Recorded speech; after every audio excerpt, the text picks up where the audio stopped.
আজকে বিভিন্ন এলাকায়, পশ্চিমবঙ্গের বাইরে বিভিন্ন এলাকায় মুসলমান ছেলেরা, উড়িষ্যাতে, দিল্লিতে আপনারা দেখছেন কত মুসিবতের মধ্যে আছে, কত বিপদের মধ্যে আমরা আছি। প্রশ্ন, এই বিপদ আমাদেরকে কেন দেওয়া হচ্ছে? এই মুসিবত কেন হচ্ছে আমাদের উপরে? এর জবাব যদি দেখি তাহলে আমরা বুঝতে পারবো যে আমরা দিন থেকে অনেক দূরে সরে গেছি। আজ ইসলামে নামাজ, রোজা, হজ, যাকাত ছাড়া আমাদের কাছে ইসলাম বলতে আর কিছু নেই। একজন যুবক ধর্ম বলতে ব্যবসার জায়গায় বসে সে ধর্ম কি জানে না, রাস্তায় যখন বেরিয়ে যায় সে ধর্ম কি সে জানে না। সে ধর্ম বলতে এই জলসার মজলিসকে ধর্ম মনে করে, সে মনে করে মসজিদে গিয়ে নামাজ পড়াটা ধর্ম। সে রাস্তা দিয়ে যখন যায় তার চোখ ঠিক থাকে না, ও জানে না যে রাস্তা দিয়ে চলার টাইমে তাকে ধর্মটা মানতে হবে। ও ব্যবসা করতে গেলে ওকে মানতে হবে ধর্ম কি। বাপ মরে গেছে, দুই ছেলে, বড় ভাই ক্ষমতা আছে, ও জানে না ধর্মের ভিত্তিতে দাঁড়িয়ে ছোট ভাইয়ের হক দিতে হবে, ও জানে না। ছেলে বড় হয়ে গেছে, বাপকে সারাদিন চেঁচাচ্ছে, ও জানে না ধর্ম কি।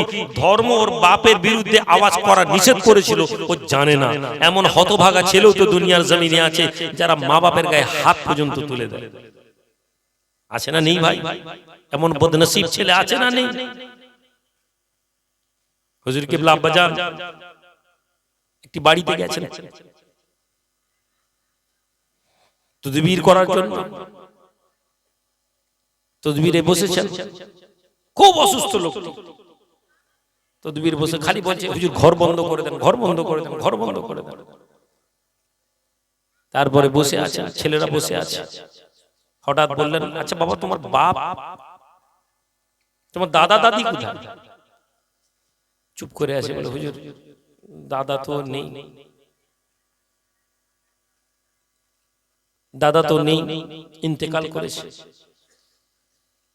দাদি কোথায়? বলছে দাদি অন্য জায়গায় আছে। পরে খবর নেওয়া গেল, ওর বাপ ওর মাকে মেরে ঘর থেকে বার করে দিয়েছে। দুনিয়ার জমিনে হাত পা কুকড়ে মরে যারা মা বাপের উপর জুলুম করবে, হে যুবক তুমি জেনে নাও, মৃত্যুর আগে তোমাকে দুনিয়ার জমিনে শাস্তি দেওয়া হবে। মৃত্যুর আগে দুনিয়ার জমিনে তোমাকে শাস্তি দেওয়া হবে। নবী বলছেন, হে মুআজ তুমি শিরকের গুনাহ করো না। মুআজ রাদিয়াল্লাহু তাআলা আনহু, ওমর রাদিয়াল্লাহু তাআলা চিঠিটা লিখলেন, লিখে বললেন, হে নীল, আমরা আল্লাহর ইবাদত করি, তুমি যদি আল্লাহর হুকুমে নদী প্রবাহিত হও তাহলে হও, আর যদি মনে করো মেয়ের জন্য তুমি নদী প্রবাহিত হবে, আমরা কোনো মেয়েকে মান্নত করে তোমার কাছ থেকে পানি চাই না, তাতে মরতে হয় মরে যাব। এই কথা বলে চিঠি লিখে খাম দিয়ে স্ট্যাম্প লাগিয়ে বললেন, যাও নীল নদী গিয়ে ছুঁড়ে দাও। মুসলমান যুবকেরা, জওয়ানেরা, ইসলামের ইতিহাস যদি তোমরা না জানো, ইসলামের ইতিহাস যদি তোমরা না পড়ো, তোমাদের ঈমান বৃদ্ধি হওয়া সম্ভব হবে না। সাহাবাদের জীবনী তোমাদেরকে জানতে হবে। আকীদা বলতে কেবলমাত্র মুখে বলা নয়, আকীদা বলতে কোনো দল তৈরি করা নয়, আকীদা বলতে কোনো পীরের মুরিদ হয়ে যাওয়া নয়। আকীদা বলতে আল্লাহ এবং তার রাসূলের হুকুমকে জানা। আর কেমন ভাবে জানবো? সাহাবারা যেভাবে মান্যতা দিয়েছেন সেভাবে জানতে হবে। সৈয়দনা ওমর ইবনুল খাত্তাবের চিঠি মিশরে এসে পৌঁছে গেল। মিশরের মুনাফিকরা দেখতে পায়, মিশরের কিবতীরা দেখতে পায়, মুসলমানের মুমিনেরা দেখতে পায় ওমরের কি হুকুম আছে। ওমরের হুকুম কেউ জানে না। ওমরের হুকুম হচ্ছে চিঠিটা নদীতে ফেলে দাও। সন্ধ্যাবেলা ওমর ইবনুল খাত্তাবের চিঠি নিয়ে গভর্নর মুআজ এসেছেন। এই নীল, ওমরের চিঠি এলে বলে নদীতে ফেলে দিয়েছেন। যেই নীল নদীতে ফেলে দিয়েছেন, এমন সময় কিছু লোকেরা হাসছে, বলছে মুসলমানদের নেতা মদিনা থেকে চিঠি দিয়েছেন নীল নদীকে। মান্নত করতে বলেছিলাম, মান্নত করেনি, চিঠি দিয়েছে। হাসাহাসি করছে। ইমানদার মুসলমানদের মুখটা ছোট হয়ে গেছে। কখনো কখনো আল্লাহ মুসলমানদেরকে পিছিয়ে দেন, একটু অসম্মানিত করেন। তারা যখন ওই সময় তাদের ঈমান পরীক্ষা করা হয়, তারা বলতে থাকে আমরা আল্লাহর প্রতি রাজি আছি। এরপরে আল্লাহ তাদের সম্মানকে বাড়ান। রাতের সন্ধ্যাবেলা চিঠি ফেলে দেওয়া হয়েছে। সারা রাত মুআজের চোখে ঘুম নেই। কি হবে? বিদেশ জায়গা, এখানে মুসলমানরা নতুন নতুন ঈমান এনেছে, মিশরের লোকেরা এই নতুন নতুন কলমা পড়েছে, এখন যদি পানি না হয়, খরা হয়ে যায়, এরা তো আবার ইসলাম থেকে বেরিয়ে যাবে। সন্ধ্যেবেলা রাত কেটে যায়, ফজরের আযান হয়, মুয়াজ্জিন আযান দেন, সালাতু খায়রুম মিনান নাওম। মুসলমানেরা ধীরে ধীরে বাড়ি থেকে বেরিয়ে নামাজের মধ্যে মসজিদে যায়। নামাজ শেষ হয়ে গিয়েছে, মুসলমানেরা কেউ মসজিদ থেকে বেরিয়ে বাড়িতে গিয়েছে। সাইয়েদেনা মুআজ মসজিদ থেকে বেরিয়ে নিজের হুজরাতে বসে তাসবিহ পড়ছেন। একটু আলো হয়েছে, সকাল হয়েছে, ফর্সা হয়েছে, এমন সময় মুআজের কানে আসে চিৎকার করে কিছু মানুষ তাকবীর দিচ্ছে, কিছু মানুষ লা ইলাহা ইল্লাল্লাহ পড়ছে, কিছু মানুষ আল্লাহর তাসবিহ পাঠ করছে। চিৎকার দিয়ে মুসলমানেরা তাকবীর দিচ্ছে। কি ব্যাপার?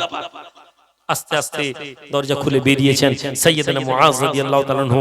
ডানে বামে ঘুরতে ঘুরতে দেখছেন নীল নদের পাড়ে লোকেরা লম্বা হয়ে দাঁড়িয়ে আছে, ওইখান থেকে তাকবীর আসছে।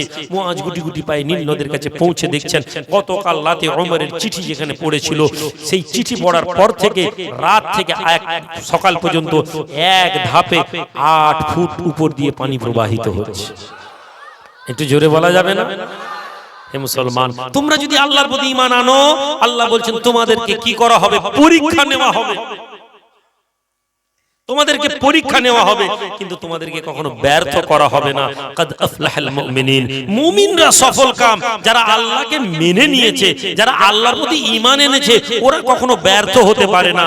দুনিয়াতে ওখানে কখনো কখনো ওরা পরাজিত হবে, দুনিয়ার চোখে ওদেরকে কখনো কখনো পিছনে ফেলা হবে, কিন্তু না, ওদেরকে অপমানিত করা হবে না, ওদেরকে অসম্মানিত করা হবে না। সাইয়েদনা মুআজ রাদিয়াল্লাহু তাআলা আনহু ঈমানের দৃষ্টান্ত, কলমা পড়া যারা ঈমান আনেনি, ওই ঘটনাতে তারাও ঈমান এনেছে। আমার ভাইয়েরা, আল্লাহর প্রতি বান্দার সম্পর্ক এটা হবে যে সে আল্লাহর প্রতি বিশ্বাসপূর্ণতার সাথে রাখবে। আর নাম্বার 2, বান্দার সাথে আল্লাহর সম্পর্ক এটা হবে, বান্দা যখন আল্লাহর প্রতি তাওয়াক্কুল করবে, তখন ওই বান্দাকে আল্লাহ কখনো অসম্মানিত করবে না। দামেস্কের একজন যুবক ছেলে কি করেছে না, এলাকায় বড় আলেম, পড়াশোনা করেছে, কিন্তু ওর কোনো চাকরি নেই। ও কি করছে, এদিকে সেদিকে ঘুরছে, পায়নি। একজন বলল যে ভাই, দামেস্ক থেকে একটু বাইরে চলে যাও, তুমি কিছু চাকরি করবে। হে যুবক, এবার তোমাকে বলছি, আল্লাহর প্রতি যখন তুমি তাওয়াক্কুল করে আমালি জিন্দেগি আনবে, কি পাবে? আজ তুমি সামান্য 20টা টাকা, 50 টাকা, 100টা টাকার জন্য তুমি মিথ্যা বলো। তুমি আলু ব্যবসা করো, আলু চাষ করো, তুমি আলু 200 টাকা আলু বিক্রি করতে গিয়ে 10 টাকা বাড়তি নেওয়ার জন্য তুমি 4টা মিথ্যা বলো। তুমি মনে করো 10 টাকা লাভ করে নিলাম। শুনো মুসলমান, তোমার জন্য আল্লাহ পাক একটি নির্ধারণ করে দিয়েছেন, তোমার অন্তরে জবানে মিথ্যা থাকবে। ওই যুবক, ওই জওয়ান ঘুরছে, পয়সা নেই, খেতে পাইনি, 3 দিন ধরে একটা নতুন শহরে খাওয়ার কোনো জায়গা নেই। এমন সময় সে কি করলো না, রাতের বেলা ভোরবেলা নামাজ পড়তে মসজিদে যাচ্ছে, এমন সময় দেখে একটা বেগুনি রঙের থলেতে কিছু একটা পড়ে আছে, তুলে খুলে দেখে একটা দুর্দান্ত দামি গলার নেকলেস, অনেক দাম। 3 দিন খাওয়ার নেই, দেখেই মনের মধ্যে মনে হচ্ছে যে আমি 3 দিন খাইনি, আল্লাহ মনে হয় আমাকে দিয়েছে। যুবক, কখনো কখনো তুমি মুসিবতে থাকলে তোমাকে কিছু সাহায্য করা হবে, তোমাকে কিছু রাস্তা দেওয়া হবে। ওই যুবক, ওই জওয়ান ওই থলেটা নিয়ে তাড়াতাড়ি বাড়িতে গেছে, রেখেছে, না জানি এইটা বিক্রি করে কিছু পয়সা পেলে আমার কিছুদিন চলবে। এমন সময় ফজরের নামাজের সময়, নামাজ শেষ হওয়ার পর একজন বৃদ্ধ মানুষ দাঁড়িয়েছে, দাঁড়িয়ে চিৎকার দিয়ে বলছে, হে আল্লাহর বান্দা, আমি একজন মুসাফির, আমার একটা মূল্যবান গলার হার হারিয়ে গেছে, যেটা বেগুনি রঙের থলের মধ্যে রাখা আছে, পুরো বর্ণনা দিচ্ছে। তোমাদের মধ্যে কেউ যদি পাও আমাকে দাও, আমি তোমাকে 100 দিরহাম তোমাকে আমি নজরানা দিব। কত দিরহাম? 100 দিরহাম। তার মানে ওটার দাম কত এবার বুঝলেন?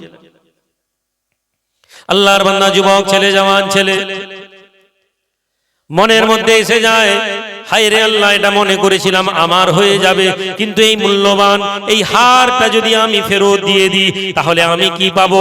এমন সময় মনের মধ্যে ওয়াসওয়াসা দেয়।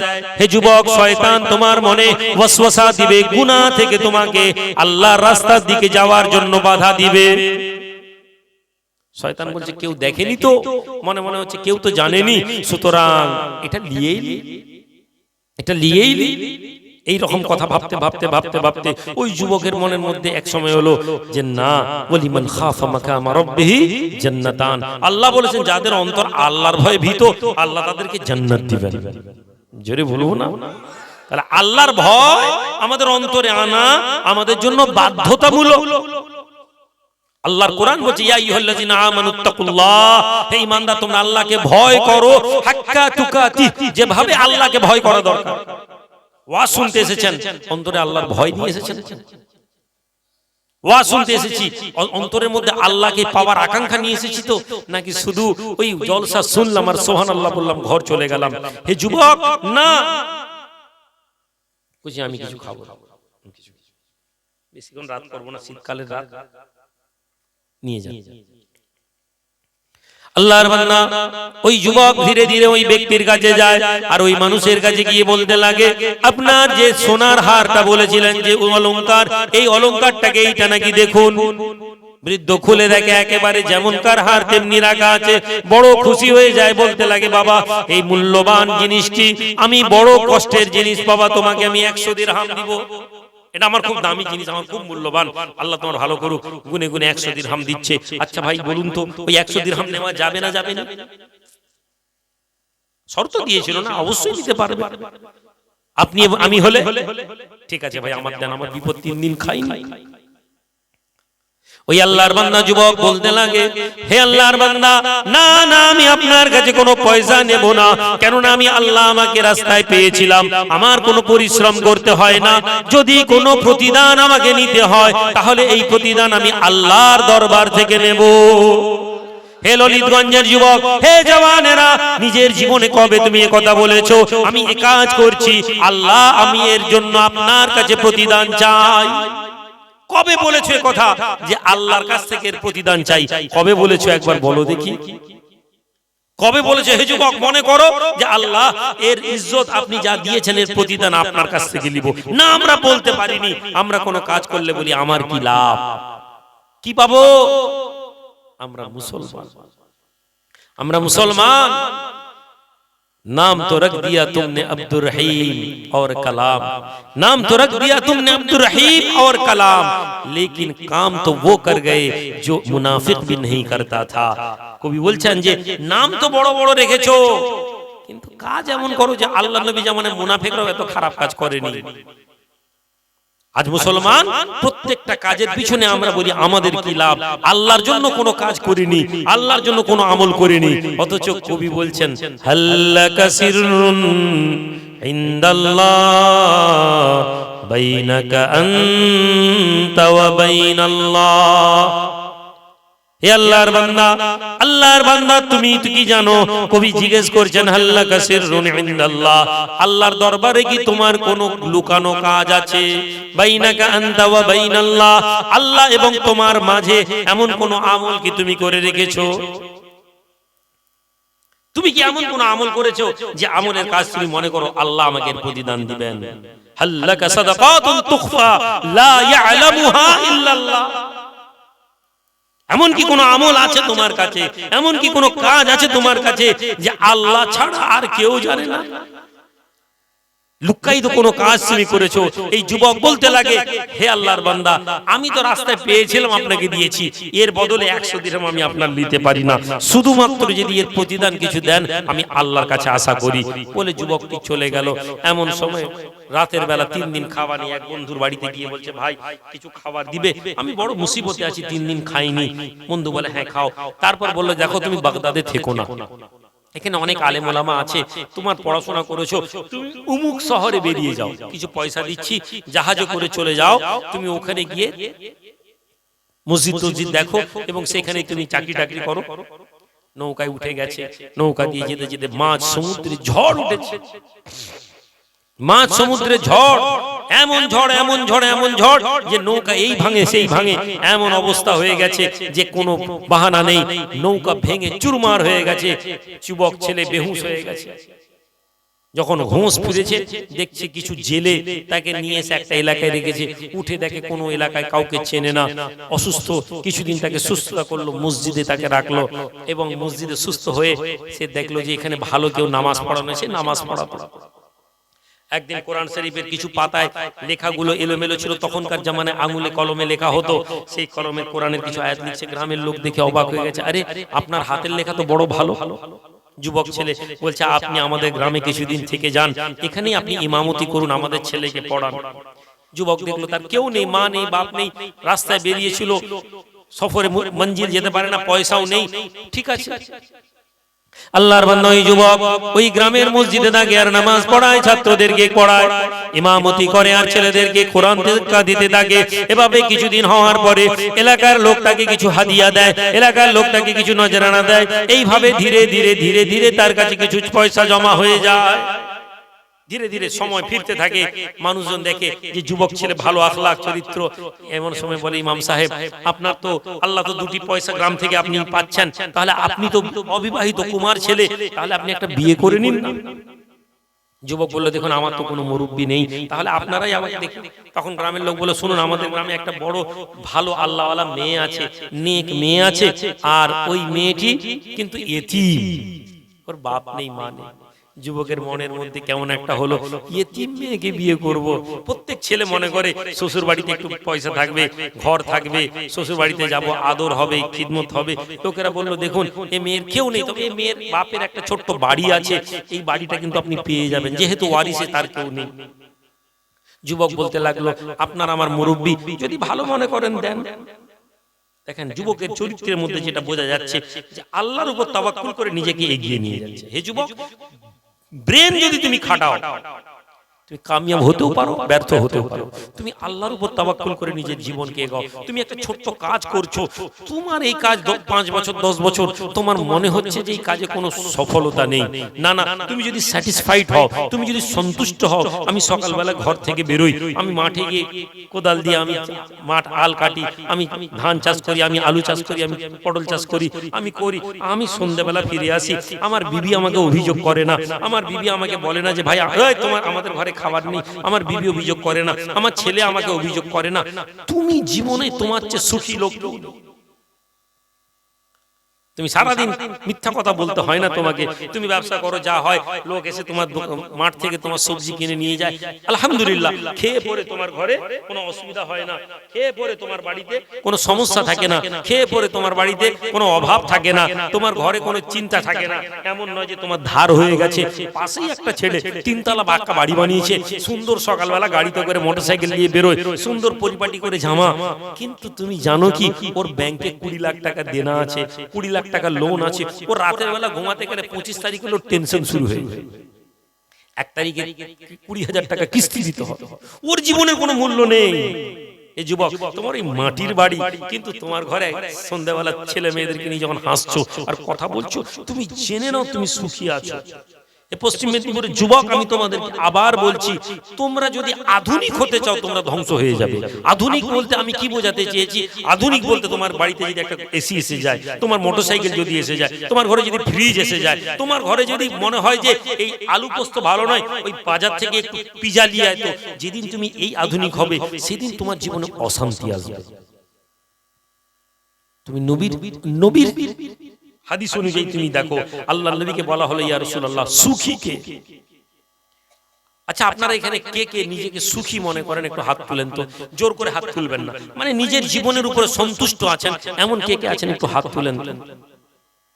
সত্যি, হ্যাঁ, আলহামদুলিল্লাহ, এমন নয়, বেশিরভাগ লোক আমরা কিন্তু হাত তুলিনি, আলহামদুলিল্লাহ।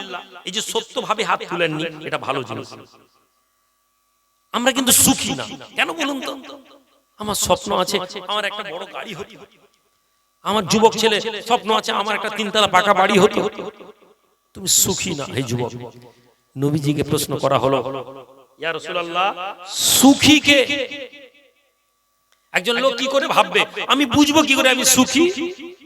আল্লাহ নবী রাহমাতুল লিল আলামিন বলেন, হে আল্লাহর বান্দা, যুবকেরা, জওয়ানেরা, রাসূলুল্লাহ সুখের ডেফিনেশন দিচ্ছেন। এই পর্দার আড়ালে প্রতিটি মেয়ে যেন এটা জেনে নেয়, প্রতিটি স্ত্রী যেন এটা শুনে নেয় যে আল্লাহর নবী সুখ কাকে বলেন।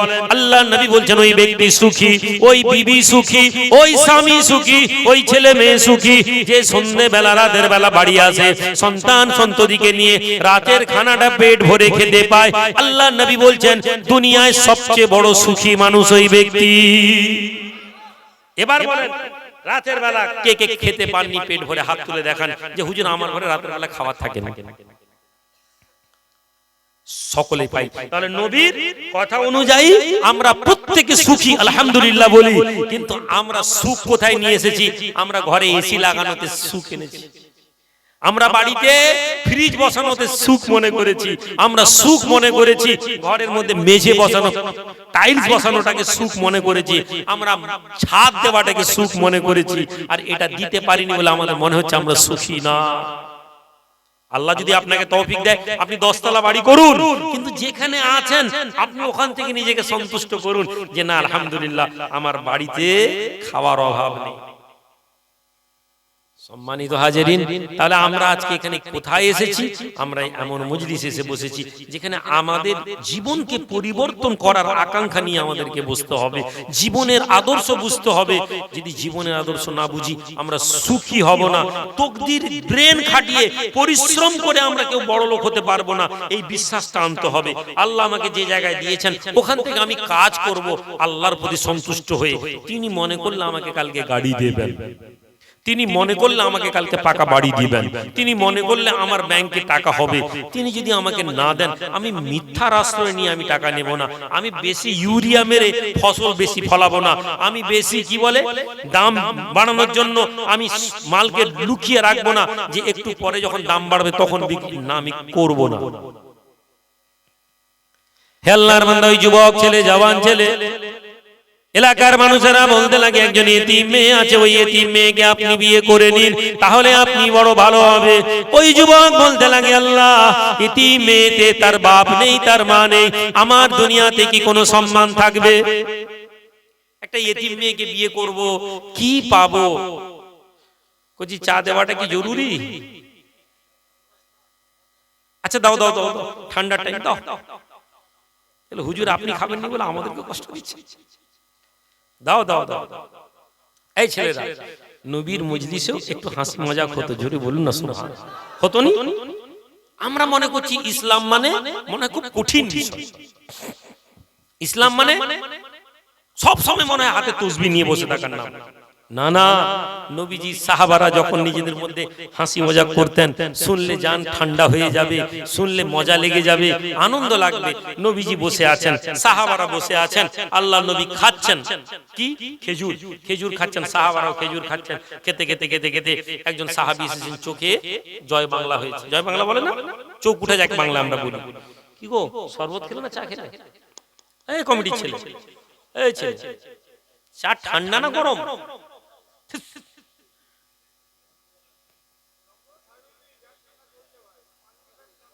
আচ্ছা ঠিক আছে, দাও দাও দাও।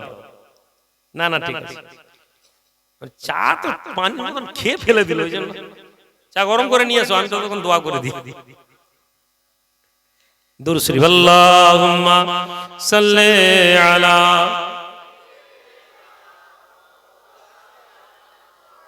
ওয়া আলা আলি।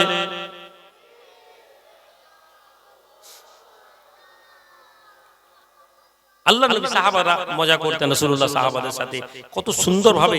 একটু এই হাদিসটা যদি আপনারা শুনেন ভালো লাগবে। নবীজি বসে আছেন, একটা লোক বাংলা চোখ জয় বাংলা হয়েছে এসেছে, নবীজি বলছেন এই তুমি তোমার চোখে বেমার না, তুমি খাচ্ছ? বলছে ইয়া রাসূলুল্লাহ আমার যেখানে বেমার হয়েছে ওখান থেকে না, আমি অন্য জায়গা থেকে খেজুর খাচ্ছি। একজন সাহাবীরা হেসে ফেললেন, একজন সাহাবী বলেন ইয়া রাসূলুল্লাহ আপনিও মানে আপনিও ইয়ারকি করেন? নবীজি বললেন হ্যাঁ, তবে আমার ঠাট্টার মধ্যে কোনো অশ্লীলতা নেই। জোরে বলুন না সুবহানাল্লাহ। আমরা ইয়ারকি কাকে বলি? অন্যকে অসম্মান করে, অন্যকে বেইজ্জত করে আমরা ইয়ারকি বলি। সে যখন রেগে যায় বলে আরে ভাই ইয়ারকি করছি, তুই বুঝিসনি এই ইয়ারকি হারাম। কোন মুসলমানকে আপনি অপমান করে যদি হাসেন, ওই হাসির মধ্যে ইয়ারকির মধ্যে ইসলাম আপনার গুনাহ আছে। আপনি বলবেন নবীজির মধ্যে আর কি ছিল, সাহাবারা ঠাট্টা করতেন, কিন্তু সেই ঠাট্টার মধ্যে কোনো অপমান ছিল না। হ্যাঁ, কখনো কখনো ঠাট্টা করতে গিয়ে কেউ একটু কষ্ট পেয়ে গেছেন, সেটা অন্য কথা। একজন সাহাবী, একজন বেদুইন এসেছে, এসে বলছে আল্লাহর নবী কোথায়? সাহাবারা বললেন যে ওই মসজিদের ভিতরে বেদুইন সুন্দর একটা উটকে রেখেছে। এমন সময় সাহাবাদের মধ্যে একজন সাহাবী ছিলেন, ওই সাহাবী একটু মজা করতেন সব সময়, সুবহানাল্লাহ বলবেন না, একটু ইয়ারকি করতেন, এমন ইয়ারকি, এমন ঠাট্টা। নবীজি উনাকে ভালোবাসতেন, জোরে বলুন না সুবহানাল্লাহ। তাহলে যদি কোনো ছেলে ঠাট্টা ইয়ারকি করে, তাকে আপনারা যেন খারাপ ভাববেন না। হ্যাঁ, কোনো অশ্লীলতা নেই। এমন সময় সাহাবীরা বলতে লাগলেন, এই নরমান, উটের গোশত খাওয়ার খুব ইচ্ছা হচ্ছে।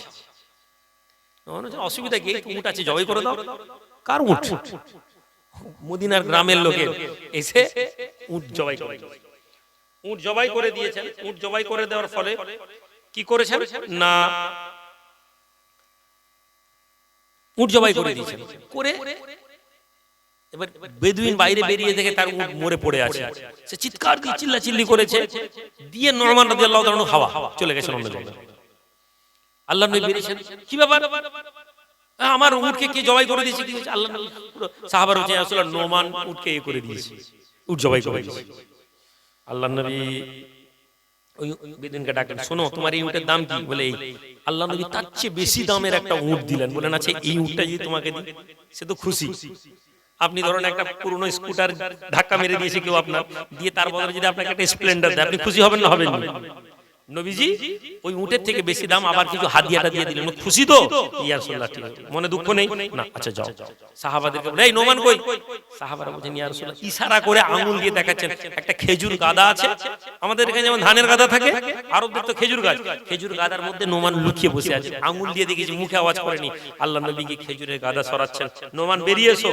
নোমান রাদিয়াল্লাহু তাআলা মুখে ধুলা, আল্লাহর নবী নিজের হাত মোবারক দিয়ে ধুলা ঝাড়ছেন, আর বলছেন, এই তুমি জবাই করলে কেন? কে বলেছে তোমাকে উট জবাই করতে? বলে, ইয়া রাসূলুল্লাহ, যারা আপনাকে দেখিয়ে দিয়েছে আমি এখানে লুকিয়ে আছি, তারাই আমাকে বলেছে উট জবাই করতে। সুবহানাল্লাহ, কত আনন্দ লাগছে না? তাহলে আপনারা কি মনে করছেন, আমরা কি মনে করছি ইসলাম মানে শুধু সব সময় তাসবিহ গুনাহ? না না, ইসলাম মানে কি সব সময় মাথা নিচু করে বসা? জি না, ইসলাম একটা জীবন যাত্রার নাম। আপনি যতক্ষণ আল্লাহ এবং তার রাসূলের মজলিসে বসবেন, সেখানে এখান থেকে বের হলে এই কথাগুলো যেন কালকে আপনার জীবনে পাওয়া যায়। আপনি কাউকে ভয় করবেন না, আপনি কাউকে পরোয়া করবেন না, আপনি কারো প্রতি দুর্বল হবেন না, এই জন্য যে সে আপনার ভালো মন্দ করতে পারে। আপনার মুসিবত হয়েছে, আপনি আল্লাহকে বলবেন, ডাক্তার দেখাবেন, আপনি দরকার হলে পীরের দরবারে যাবেন, তাবিজ নেবেন, ঠিক আছে, কিন্তু আপনার মাথায় যেন এটা না আসে ওই ডাক্তার আমাকে ভালো করে দিবে, ওই পীরের তাবিজ আমি ভালো হয়ে যাব, এটা যেন মনে না আসে। সবসময় মনে কি আসবে? আল্লাহর হুকুমে হবে। সম্মানিত ভাইরা, এইভাবে ইসলামকে শিখতে হবে। এই যে ধরুন আমরা চা খাচ্ছি, খেতে খেতে যে কাপগুলো ফেলছি, এটা খুব খারাপ জিনিস, এটা খুব খারাপ জিনিস, এটা আপনাদেরকে শিখতে হবে। এটা পরিবেশকে নোংরা করেছে। যদিও গ্রামের দিকে এটা কোনো অপরাধ না, কিন্তু আমাদের কি করা উচিত ছিল? চা খেয়ে আমাদের কাপগুলো একজন মানুষ তার পাশের লোককে দিয়ে দেওয়া উচিত ছিল। কিভাবে আমরা এটা করতাম? পাশের লোক, পাশের লোক, পাশের লোক, পাশের লোক, পাশের লোক, এইভাবে যদি আমরা হাত বাড়িয়ে বাড়িয়ে প্রত্যেকে দিয়ে একটা জায়গায় জড়ো করে রেখে দিতাম, এটা একটু ভালো হতো না ভাই? দেখুন, সমাজ পরিবর্তন আমাদেরকে করতে হবে। ওয়াজ শুনে সমাজ পরিবর্তন হবে না, নিজেদের সমাজকে পরিবর্তন করতে গেলে আমাদেরকে শিখতে হবে। বাকি লোক যারা চা খাচ্ছি এইভাবে পাশের লোককে পাশে দিয়ে দেন, এই যে ফেলছেন, আমাকে খারাপ লাগছে, এটা কোনো ব্যাপার না, গ্রামের দিকে এটা কোনো খারাপ জিনিসই না, কিন্তু আমরা যদি এই চরিত্রটা তৈরি করি, আমাদের ছেলেরা এটা শিখবে। আপনি এখানে তেরেঙ্গা খেয়ে থুতু ফেলেন বলে আপনি ব্যাংকে ওঠার টাইম ব্যাংকের কোণে আপনারা গিয়ে দেখবেন, ব্যাংক কোন সরকারি অফিসের কোণে সিঁড়িতে দেখবেন থুতু হয়ে পড়ে। কিসের জন্য? কারণ একটাই, যে আমরা শিখিনি। আমাদের সমাজকে পরিবর্তন মানে শুধু মাথায় টুপি দেওয়া নয়, আমাদের ক্যারেক্টারকে চেঞ্জ করা মানে এটা আমাদের বিহেভিয়ারকে চেঞ্জ করতে হবে। নবীজি যখন ঘর থেকে বেরোতেন মিসওয়াক করতেন, নবীজি যখন ঘর থেকে বেরোতেন মিসওয়াক করতেন, ভালো কাপড় লাগাতেন, আতর লাগাতেন এবং আতর লাগিয়ে নবীজি লোকের সাথে কথা বলতেন। এই যে ভালো মিসওয়াক করা, ভালো খুশবু লাগানো, গায়ে জামা দেওয়া, এগুলো নবীজি কেন করতেন? এটা ছিল তার আখলাক। মানুষ তার দ্বারা অ্যাট্রাক্ট হতো, মানুষ তার দ্বারা পরিবর্তন হতো। আজ আমাদের মধ্যে এই জিনিসগুলো নেই। আমরা তেরেঙ্গা খেতে খেতে বাজারে চলে গেলাম, গুটকা খেতে খেতে বাজারে চলে গেলাম, আমরা কথা বলছি শুধু রাস্তার ধারে ফেলে দিলাম। না, ফেলবেন। জাপান এমন একটা পৃথিবীতে দেশ, আপনি যে দেশের শৃঙ্খলা শুনলে আপনি অবাক হয়ে যাবেন। আজকে আমরা এমন দেশগুলোতে বাঁচি, এমন দেশগুলোতে এসেছি যেখানে আমরা প্রত্যেক মনে করি ও ফেলছে, ও এই কাজ করছে, ও ওই কাজ করছে, এই ও করছে মানে আমিও করব, ও করছে মানে আমিও করব। এইটা আমাদের মধ্যে যেন না আসে, এইটা আমাদেরকে পিছিয়ে দিবে। চা দেওয়া হয়ে গেছে বাবাজি? চা শেষ? দুরূদ শরীফ আল্লাহুম্মা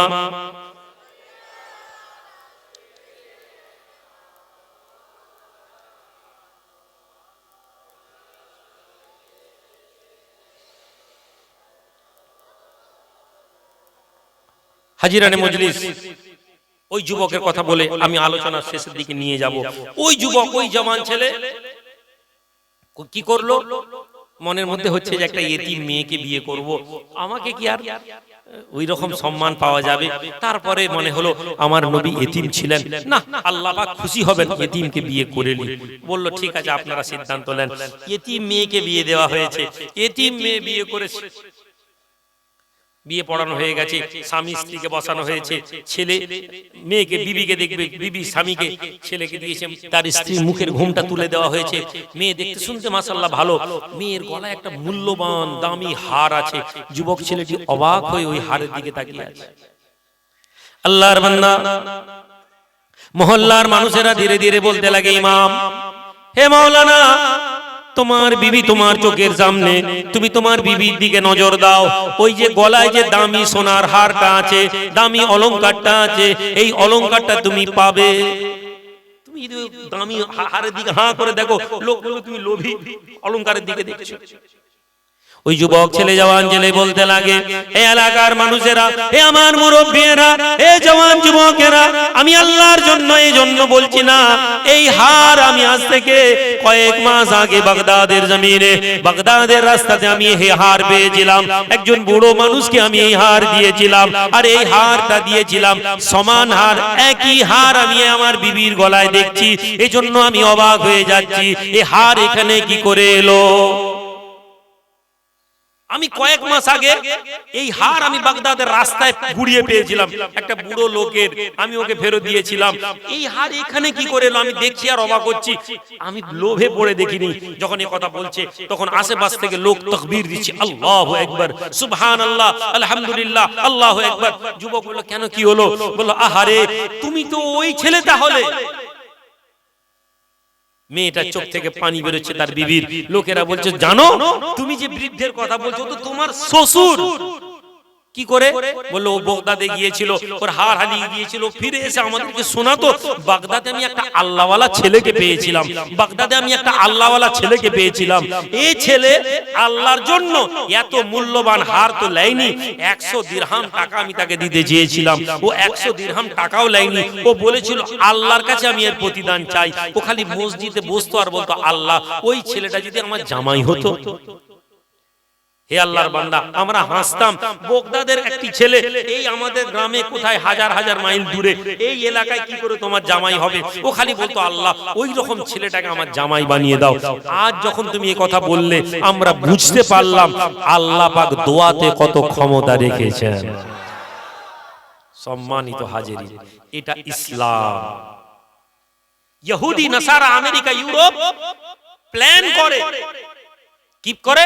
তারা প্ল্যান করে, তারা বলে 2030-এ আমরা এটা করব, 2040-এ আমরা এটা করব। আর এই প্ল্যান তৈরি করার জন্য তারা ব্লুপ্রিন্ট তৈরি করে। তারা বলে করে ওইখানে রাস্তা বানাতে হবে, তাহলে এই মাঠের মধ্যেখান থেকে ওইখানে একটা প্রাসাদ বানাবো। ওই প্রাসাদ বানানোর আগে তারা রাস্তার মধ্যে তারা একটা রাস্তা বানায়, তারা বলে না প্রাসাদ। তাদের প্ল্যান তৈরি হয়, কিন্তু তারা প্ল্যানের মধ্যে দিয়ে চলে। আর ইমানদার মুমিনেরা কিসের উপরে চলে? তারা তাওয়াক্কুলের উপরে চলে। তারা বলে আল্লাহ যেটা তকদিরে রেখেছেন সেটাই হবে। আর যুবক, যখন তুমি এটার উপরে চলবে, প্ল্যান তোমার ব্রেন থেকে তৈরি হবে। প্ল্যান কোথা থেকে তৈরি হয়? মস্তিষ্ক থেকে, ভাবনা থেকে। আচ্ছা এটা করব, ওটা করব। মুমিন বলে আল্লাহ পাক যাতে রাজি আছেন, আল্লাহ যা চাইবেন তাই হবে বাবু, চলো আল্লাহর হুকুমের উপরে আমরা সন্তুষ্ট থাকি, এই কথা বলে। আর এটার মধ্যে দৃষ্টান্ত দিয়ে দিই, আজ ওই যুবক আল্লাহর বান্দা ওই সোনার হারের মালিক হলো, যখন বাড়িতে গিয়ে দেখে একটা বড় প্রাসাদের মতন বাড়ি, অবাক হয়ে গেছে। বললো আপনারা বললেন এতিম মেয়ে, ছোট বাড়ি। বললো আমরা আসলে দেখতে চাইছিলাম ইমাম তোমার মনে লোভ আছে কিনা, ছোট বাড়ির কথা শুনে তুমি ওই মেয়েকে ছেড়ে দাও কিনা। যখন দেখলাম, আমরা এটা ইচ্ছা করে গ্রামের লোক বলেছিলাম যে কে ভয় দেখাবো যে এই ছোট বাড়ি বলতে কি বুঝে, আমরা দেখলাম যে তুমি আল্লাহর জন্য এই মেয়েকে বিয়ে করতে রাজি, আজকে তোমাকে এত বড় প্রাসাদ তোমাকে দিয়ে দেওয়া হলো। যুবক ওই রাতে যদি ওই যুবক ওই সোনার এটা নিয়ে নিত, ওই যুবক যদি 100 দিরহাম নিয়ে নিত, ও যদি বলতো যে আল্লাহ ছাড়া এর প্রতিদান আমি চাই না, এ কথা যদি বলতে না পারতো, হতে পারে আজকে এই দিনটা তাকে দেখতে হতো না। ওই সোনার হারের মালিকও সে হলো, এত বড় রাজপ্রাসাদের মালিক হলো। হে আল্লাহর বান্দা, আমি আপনাদেরকে এই কথা ওয়াজের মধ্যে বোঝানো এসেছি যে ঈমান বলতে এই জায়গাটাকে, এই তাওয়াক্কুলের নাম ঈমান। আফগানিস্তান একটা দেশের নাম, আপনারা শুনেছেন তালিবান, আজ থেকে 5 বছর আগে এই তালিবানকে মুসলমানরা অপছন্দ করত। কি কথা ঠিক না? আপনারা জানেন মোল্লা ওমর, আল্লাহ তার প্রতি রহম বর্ষণ করুন, বলি আল্লাহুম্মা আমিন। এই মোল্লা ওমর যখন ওসামা বিন লাদেন আমেরিকায় ছিল, কাকে বলছেন আপনি? আজকে আপনি সরকারের কথা শুনে একজন লোককে অপছন্দ করছেন, আজকে সরকার আপনাকে একজন লোককে বলছে খারাপ লোক, আজকে আপনার এলাকার ইমাম সাহেব হক কথা বলছে বলে আপনার সরকার, আপনার পার্টি, আপনার রাজনীতির লোক বলছে ও ভালো লোক নয়। শুনুন, কালকে এই লোক আবার ওই লোককে নিয়ে মাথায় তুলে নাচতে পারে। তাহলে আপনি মুমিন হিসাবে একজন মুসলমানকে আপনি তার বিরোধিতা করতে পারেন না। মুসলমান হিসাবে আপনার দায়িত্ব হবে ইসলাম কি বলেছে। একজন আলেম, একজন মাওলানা, একজন ইমানদার, একজন মুমিন যদি আল্লাহ এবং তার রাসূলের বিরুদ্ধে কথা বলে, আপনি তার বিরুদ্ধে বলুন। একজন আলেম যদি দাঁড়িয়ে সমাজের কথা বলতে গিয়ে বলে যে ভাই সুদকে বন্ধ করতে হবে, সুদকে বন্ধ করার জন্য আমরা অভিযান চালাবো, আপনি এটা বলতে পারেন না যে ও সমাজের ক্ষতি করছে। কোন এলাকার লোক যদি 10 জন আলেমের নেতৃত্বে বন্ধন ব্যাংকে বন্ধ করার পরিকল্পনা করে, আপনার দায়িত্ব হবে ওই লোককে সহযোগিতা করা। বন্ধন ব্যাংক সুদ আপনাকে ধ্বংস করে দিচ্ছে, আপনার ইকোনমিক্যাল কন্ডিশনকে বরবাদ করে দিচ্ছে। সুদ দাসত্বের একটা নাম। ইসলাম সুদের সবচেয়ে বিরোধী এই জন্য যে সুদ মানুষকে গোলাম বানিয়ে দেয়। মানুষ জানে না সেটা, মানুষ জানে না, কিন্তু গোলাম। নবীজি গোলামি থেকে আমাদেরকে বার করেছিলেন, আজ মুসলমান আবার সেই গোলামিতে গলা বাড়িয়ে দিচ্ছে ব্যাংক থেকে সুদ নিয়ে। মোল্লা ওমরকে আফগানিস্তানে যখন প্রথম ওসামা বিন লাদেন শেল্টার নিল, ওসামা বিন লাদেন শেল্টার নেওয়ার পরে আমেরিকা বলল যে আফগানিস্তানে আছে ছেড়ে দাও, নাহলে আফগানিস্তানে অ্যাটাক করব। অ্যাটাক করলো, খুঁজে পেল না। পাকিস্তান থেকে বড় বড় আলেমকে হায়ার করলো, বড় বড় আলেমদেরকে হায়ার করে বলল যে মোল্লা ওমরকে আপনারা বোঝান, মোল্লা ওমরকে বোঝান, আমরা আফগানিস্তানে লক্ষ লক্ষ ডলার দান করব, আফগানিস্তানকে আমরা গুছিয়ে সাজিয়ে দিব, তার বিনিময়ে ওসামা বিন লাদেনকে দিতে বলুন। মোল্লা ওমরের কাছে আফগানিস্তান, পাকিস্তানে বড় বড় আলেমরা এসেছেন, মোল্লা ওমর একটা চিটায় বসে আছে। হে যুবক, তোমার নবী খেজুর ছিটায় জীবন কাটিয়ে গেছে, আর আমি পীর সাহেব দামি গাড়িতে চড়ে ঘুরে বেড়াই আর নবীর খেজুর ছিটায় জীবনের ওয়াজ করি। আমি জানি এই ওয়াজ প্রভাব বেশি তোমাকে ফেলবে না, তবে বিশ্বাস করো তুমি আমার জীবন যাত্রা দেখে প্রভাবিত হওয়ার দরকার নেই। তুমি তোমার আমল তৈরি করো, কেননা এটাও তোমাকে বলে রাখি, একদল মানুষ আছে যারা কেবল ওয়াজটাকে নিজের জীবনের বাঁচার মাধ্যম বানিয়ে রেখেছে। ওয়াজটা, ধর্মটা বিক্রি করার মাধ্যম বানিয়েছি আমরা। ধর্ম এই জন্য ধর্মের কথা বলি, কেননা এর বিনিময়ে আমরা অর্থ পাই। আল্লাহর জন্য ধর্ম পরিচালনা করার মানসিকতা আমাদের বেশিরভাগ লোকেদের মধ্যে নেই। এটাই সত্য কথা, এটাই সত্য কথা। যেদিন আপনি দেখবেন আলেম ওলামারা আপনার এখানে এসে নিঃস্বার্থভাবে এক পেট খেলো ভালোভাবে, আর আপনি দেখলেন যে আমি রুহুল আমিন এখান থেকে 100 কিলোমিটার দূর থেকে এসেছি ঘুরিয়ে ফিরিয়ে 3000 টাকা তেল খরচা, আপনি যখন আমাকে 4000 টাকা দিলেন, আমি সন্তুষ্ট মনে হেসে যদি আমি চলে যেতে পারি, তাহলে আপনি বুঝবেন যে না না, এই লোকটা হয়তো দিনের খিদমত করছে, হয়তো, তাও আপনাকে নিশ্চিত নয়। কেননা একটা লেবার 8 ঘন্টা পরিশ্রম করে, 8 ঘন্টা পরিশ্রম করে 500 টাকা 600 টাকা লেবারই পায়। একজন বক্তা 2 ঘন্টা বক্তব্য রেখে বলে 15,000 দিতে হবে, 20,000 দিতে হবে, 30,000 দিতে হবে, আর তারপরে সে বলে আমি ধর্মের কথা বলছি, দিনের খিদমত করছি। এর চেয়ে বড় মিথ্যা কিছু হতে পারে না, এর চেয়ে বড় মিথ্যা কিছু হতে পারে না। সুতরাং দিনের খিদমত বলতে ওই মানুষকে দেখবেন, যারা দেখবেন হাজার হাজার লক্ষ লক্ষ মানুষ এমন আল্লাহর জমিনে আছে যারা আল্লাহর জন্য শুধু ছুটে বেড়ায়, আল্লাহর জন্য মানুষ খিদমত করে। মোল্লা ওমর বসে আছেন একটা সাধারণ ছেলে, আলেমরা এসেছে, কিসের অফার দিচ্ছে? অর্থের, লোভের। হুজুর আফগানিস্তানকে আপনি সাজান, তালিবানি রাষ্ট্র ছিল, এই টার্মের আগের টার্মের কথা বলছে, আপনি সাজান, এ করুন, অনেক কথা বলছে। লাস্টে উনি খালি বললেন যে আপনারা তো বড় বড় আলেম, আমি তো এত বড় আলেম না, আচ্ছা বলুন তো, কোন মানুষ যদি আল্লাহর জন্য শেল্টার চায়, মুসলমানের দায়িত্ব কি? আলেম মাথা নিচু করে নিলেন। ললিতগঞ্জের লোক, একটা লোক এসেছে কোন মুসিবতে পড়ে তোমাদের গ্রামে শেল্টার চাইতে, তোমরা তাকে দায়িত্ব, যদি না ভাই আমরা শেল্টার দিতে পারবো না, তোমরা না ভাই আমরা পারবো না, বেরিয়ে যাও। তোমরা যদি বলো যে হ্যাঁ ভাই আমরা তোমাকে নিরাপত্তা দিলাম, এ কথা বলে তোমরা গ্রামের মধ্যে রাখলে, এমন সময় দেখলে ভিন গ্রামের 20টা ছেলে এসে বলছে গ্রাম পুড়িয়ে দেবো, ওই লোককে আমাদের হাতে দাও। হে যুবক, তোমাকে জান দিয়ে লড়াই করতে হবে, ওই লোককে দেওয়া যাবে না। এটা ইসলাম, এটা দ্বীন। তোমাকে ওকে শেল্টার দিয়েছো মানে তোমাদের ক্ষমতা অনুযায়ী ওই লোককে আটকাতে হবে। যদি আটকাতে গিয়ে তোমরা মার খেয়ে ওই লোককে ছেড়ে দাও অন্য কথা, না হলে তোমরা বললো আমাদের গ্রাম পুড়িয়ে দিবে, ভাই পারবো না, নিয়ে যা। তোমরা মুসলমান মুমিন হতে পারো না, যত নামাজই পড়ো না কেন। আলেমরা ফিরে গেল। আপনারা জানেন পরবর্তীকালে আমেরিকা এদেরকে বোম মেরেছে, গালি দিয়েছে, ক্ষমতা স্থানান্তরিত করেছে, কিন্তু আরো এরা আল্লাহর জন্য লড়াই করা থেকে নিজেদেরকে নিবৃত করেনি, লড়েছে। যে আমেরিকা তালিবানকে আতঙ্কবাদী, টেরোরিস্ট কত কথা বলেছে, আজকে বছর 3 আগে, 3 বছর হয়ে গেল তো নাকি, ক বছর, 21 সালে, তাহলে এটা ক বছর, 4 বছর শেষ হয়েছে, তাহলে 4 বছরের মাথায় এই তালিবানকে ছেলেটি ভালো ইনফরমেশন রেখেছে। যুবকদের কাছে তথ্য রাখতে হবে, তোমাকে তালিবানের হিস্ট্রি পড়তে হবে। তুমি যে তালিবানকে খারাপ মনে করছো, কালকে এই সরকার আবার এই তালিবানকে, ভারত সরকার একদিকে সাধারণ লোকেরা তালিবান বলছে, একদিকে আমাদের ভারত সরকার কি করছে, তালিবানের সাথে কূটনৈতিক সম্পর্ক স্থাপন করছে। তোমাকে কথা বলতে হবে, ভাই দেশ আগে না তুই আগে। তোমার একজন বন্ধু বলে এই তোরা তালিবানকে সাপোর্ট করিস, আগে বল আগে মোদিজি সাপোর্ট কর। তুমি কথা বলতে শিখো, ঝগড়া করলে হবে না, ফেসবুকে গালি দিলে হবে না, তথ্য সম্পর্ক দিয়ে তোমাকে পোস্ট করতে হবে। তুমি খালি পার্টি জিন্দাবাদ, তৃণমূল জিন্দাবাদ, সিপিএম জিন্দাবাদ করছো, তুমি কিছুই জানো না। কি হলো? এই তালিবানকে 2021 আমেরিকা কাতারে গিয়ে সম্মানের সাথে দেশকে দিল। হ্যাঁ, দেশ ক্ষমতা পাচ্ছি, তাহলে যাদের মতন ক্ষমতা তাদের না, না, আফগানের লিডাররা নিজেদের চেহারা মাথায় একটা ওড়না দিয়ে, চাদর দিয়ে গায়ে ঢেকে চুপচাপ গিয়ে বসলো। যখন হস্তান্তরিত হলো তখন তাকবীর দিচ্ছে, সবাই তাকবীর দিচ্ছে, এরা হাততালি মারছে। যখন তালিবানদের পার নিল তখন তারা তাকবীর দিল। আমেরিকার লোকেরা অবাক, তাকবীরের উপরে তাকবীর। হ্যাঁ, তারা আল্লাহকে ধরেছিল, যারা সবচেয়ে বড় তাদের দুশমন ছিল, আল্লাহ তাদেরকে ওই মুমিন, ওই তালিবানের পায়ের নিচে দাঁড় করিয়ে দিয়েছিলেন। আজকে আমাদের সম্মান কি?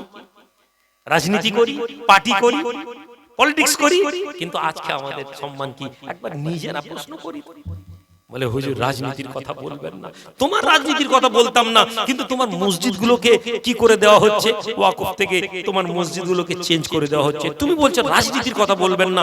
আজকে যে লোকটা, পার্টির লোকটা বলছে এই সব রাজনীতির কথা আলোচনা করবেনি, ও খোদার কসম খেয়ে মাথায় কোরআন নিয়ে বলো, কালকে যখন মসজিদগুলোকে সরকার একবার করে নিবে, সরকার একটা নতুন এনেছে, শুনেছেন তো, মসজিদ, মাদ্রাসা, যেগুলো কবরস্থানগুলো আছে সেগুলোকে সরকার নিজস্ব নিয়ে নিচ্ছে, একটা ধারা বানিয়ে ওয়াকফ প্রপার্টির মধ্যে একটা নতুন আইন এনে সেটাকে একবার করার পরিকল্পনা করছে। কি কথা বলবে? আজকে যদি প্রতিবাদের ভাষা তোমরা হারিয়ে ফেলো, তোমরা দুনিয়ার সামান্য সম্মান আজকে সিপিএম এর নেতাগুলোকে খুঁজে পেয়েছেন, পাননি। তাহলে আপনি যদি তৃণমূলের নেতা হন, আপনি ভোটটা করুন, ছাপ্পা দিয়ে ভোট করুন, চুরি করে ভোট করুন, আমার সাথে কথা নেই। কিন্তু যখন মসজিদ নিয়ে কেউ কথা বলবে, কোনো আলেম কথা বলবে, তখন আপনি বিরোধিতা করবেন না। সরকারের বিরুদ্ধে কথা বলার আপনার ক্ষমতা নেই। আলেম ওলামারা যারা কথা বলছে ওদের পিছনে থাকুন, হয় চুপ থাকুন। ওদের পিছনে থাকলে আপনি আল্লাহর কিয়ামতের দিন আপনার সম্মান বৃদ্ধি হবে, আর না হলে চুপ থাকুন। আপনি আলেমদের বিরুদ্ধে যাবেন না। ওই আলেম যত খারাপই হোক না কেন, ও মসজিদ নিয়ে কথা বলছে, ও কবরস্থান নিয়ে কথা বলছে, আপনি ওর জন্য রাজনীতি করছে। মসজিদ নিয়ে কেউ যদি রাজনীতি করে ভালো, কেউ রাম মন্দির নিয়ে রাজনীতি করছে, হিন্দুরা তো বলেনি ও রাম মন্দির নিয়ে রাজনীতি করছে কেন? দীঘায় মন্দির হচ্ছে, কোন হিন্দু তো বলেনি জগন্নাথের মন্দির নিয়ে কেন রাজনীতি হচ্ছে।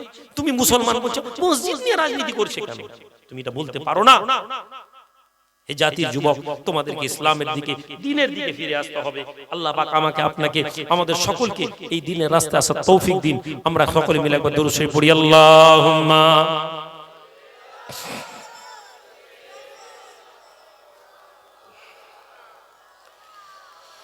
ওয়ালা আলি। এই মিসাদু ভাই, তাওয়ারুক হয়ে গেছে, তাহলে একটু দোয়া করে দিই, রাত হয়ে গেছে।